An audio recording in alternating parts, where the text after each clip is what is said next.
What's up, everybody? Welcome to 2019. Happy New Year's. Hopefully, you had a fun time celebrating it. This is going to be an all over the place channel update ramble, and you're going to want to stick till the end because I do have a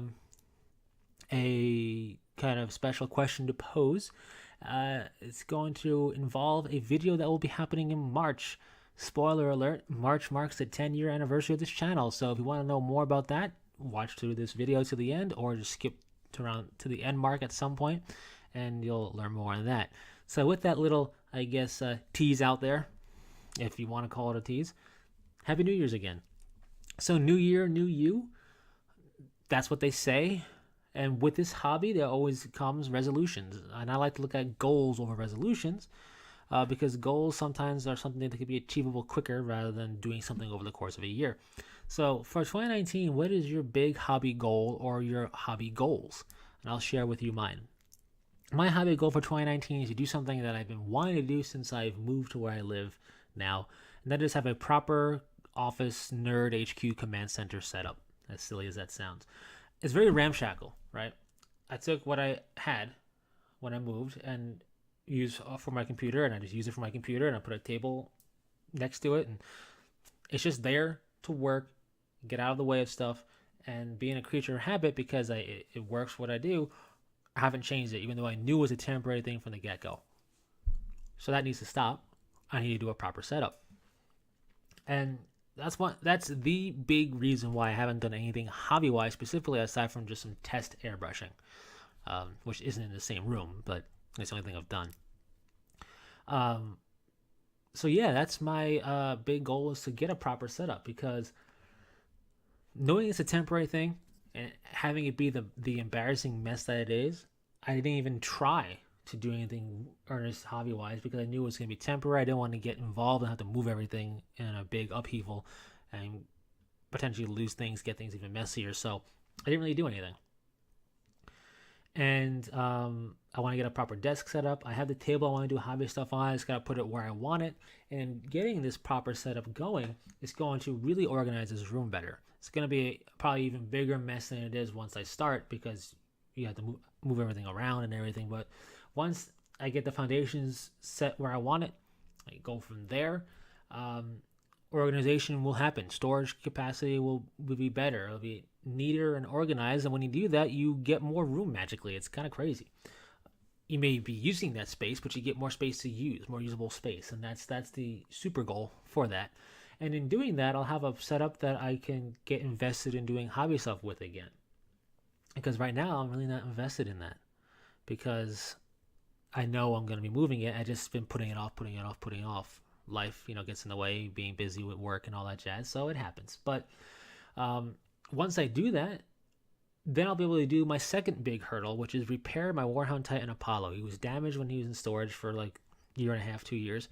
And kind of, sort of. And it happens, whatever. No big deal, not making a big deal of it. But if I don't do him first, I'll never fix him. And he deserves to be fixed. So the big hurdle is getting the setup the way I want it. Then I can work on Apollo proper. Then I can paint and go crazy. So it all stems with getting the office set up the way I want it, making a nice little nerd HQ command center. So that's the goal. Hopefully I can do that within the first quarter or so of the new year of 2019. That'll be great. And go from there. So that's my ultimate goal. Share yours in the comment section below. With that said, I got a question for you all in the form of glazes. Now, I've no stranger to the idea of glaze paints and doing a glazing method of painting. You don't need to use glazes to do the glazing method. It can be a little confusing. Some sticklers will say, yes, you do, and everything else is just, it's not glazing, it's this, and it's basically glazing. The Tisca Ruby effect that I do with Tamiya Clear Red over gold is a form of glazing if you want to get right down to the nitty gritty of it. At least that's how I view it, and I don't think that's inaccurate. So there you go. But you can do it with paints, you can do it with washes and inks, glazes, of course. And I really like glaze paints for doing that effect because it really works out. Clear paints, like transparent paints, like Tamiya Clear Red, work out too. But I like Citadel paints a lot. I do. I know some people think it's garbage paint. I think Vallejo paint isn't as great as people think it is either. So everybody has a different opinions. I use Vallejo stuff. I use a bunch of different company stuff, but I really do like Citadel paints, and they have their glazes. And the thing is, they have the glaze set up. Watercolors, who I like, have the same exact colors available in a glaze, and one or two other companies just looking at on the web offer the same 4 colors for glazes: red, yellow, green, blue. Orange gets kind of left in the cold a lot, and I like the color orange. That's the whole reason I'm asking this question. The model air orange from Vallejo was a little bit of a letdown. The end result is a nice enough orange, but I feel like I can get it to be a bit bolder with a glaze technique if what I think works. And this is the question: can I take 2 glazes, 2 purpose-made glaze paints, and mix them together to make a new color? It works with normal paints, kind of works with inks, doesn't, to me, really work out well with washes. But whatever. I mean, it's just for me, mostly because I use washes that you really don't want to mix. But with that said, can you mix glazes? Now, being that it's a paint, a form of paint, I think yes in my brain. I think color theory should apply here. If I take a red and a yellow paint, I should be able to mix it and make a new color in the glaze form. But in the back of my mind, I don't know enough about glazes, so I'm wondering, does the fact that it's a glaze style of paint, more like a transparency thing and all that, would the fact that it's a glaze affect and inhibit the mixing process of the colors? Would it do something weird? In mixing it, would it somehow make it too opaque out of nowhere? I don't know, right? I have no idea, because I never actually tried to mix glazes before. I don't have the glazes, that I want to try with to do that. So I just don't know. Now, if you have any experience mixing glazes at all, period, purpose-built glaze paints together at all, it doesn't have to be red and yellow, it could be red and blue, whatever.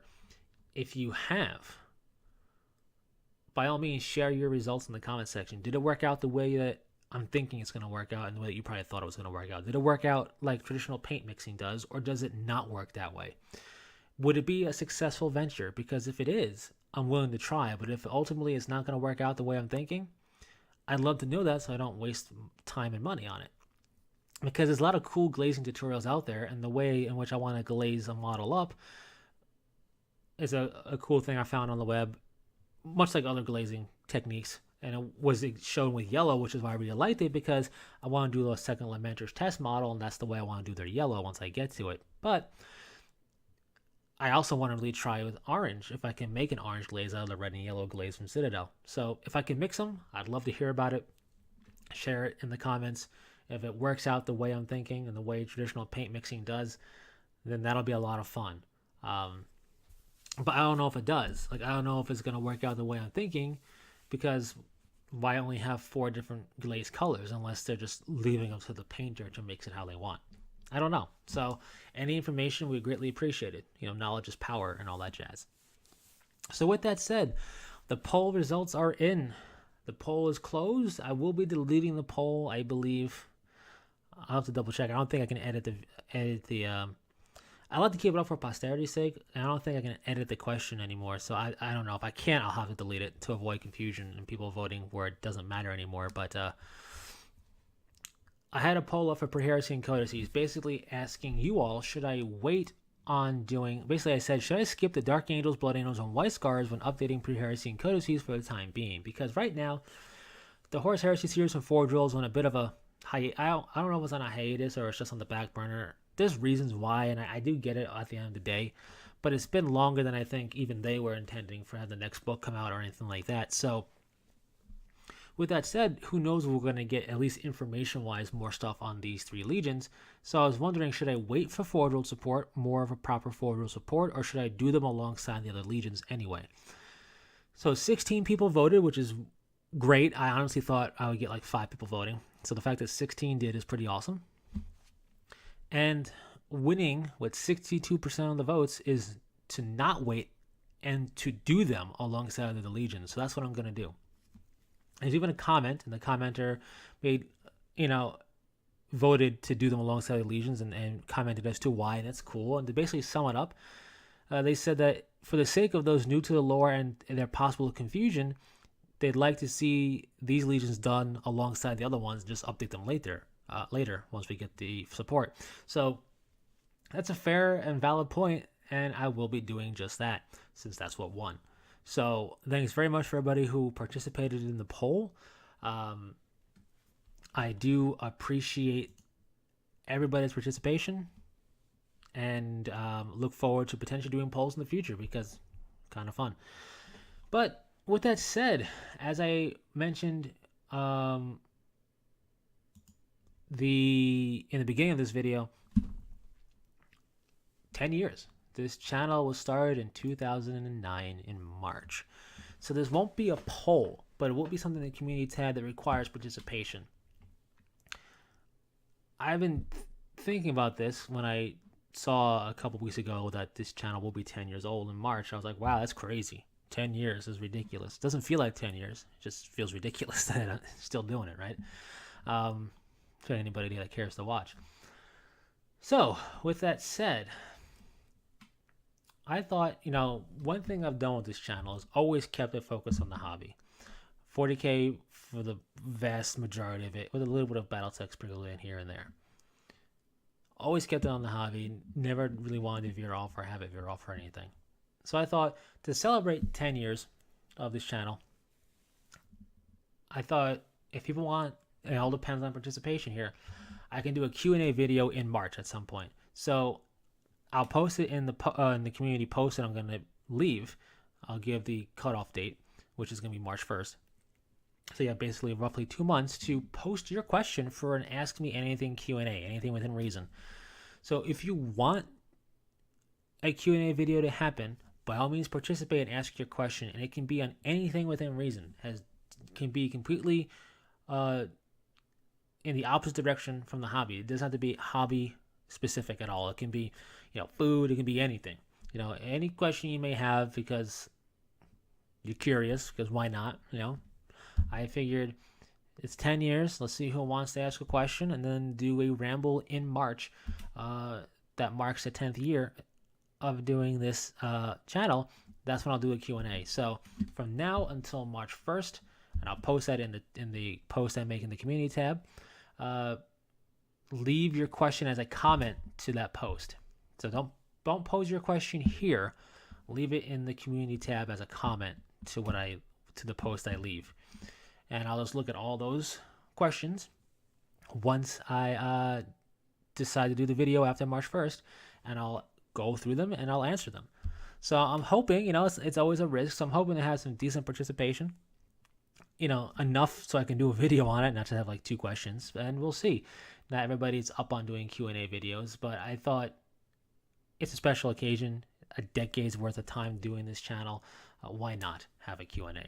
So that's the idea. Check out the community tab for more, and I encourage you by all means to participate. Should be a lot of fun.